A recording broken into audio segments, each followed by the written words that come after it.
All right, guys, we got a drywall job. So there was some plumbing issues. The plumbing is all done. Now we're gonna come in here and fix the drywall. But before we do that, we're gonna do a small piece of framing because this is 24 inches and we need a stud.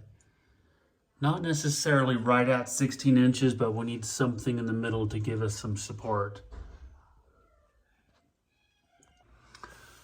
All right, we got a status update. So as you can see, this is not simply about throwing more drywall on there. We actually have to fix the framing.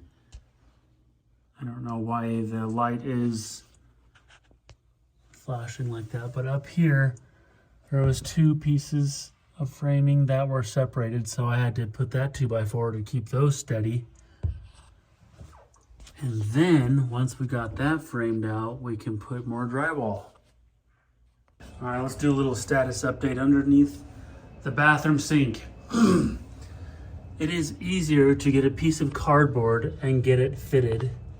And it doesn't have to be perfect. You can literally screw up the cardboard and then learn what spacing needs to be adjusted and then transfer the design of the cardboard onto the piece of drywall. And then, of course, you can fine tune it before you install it.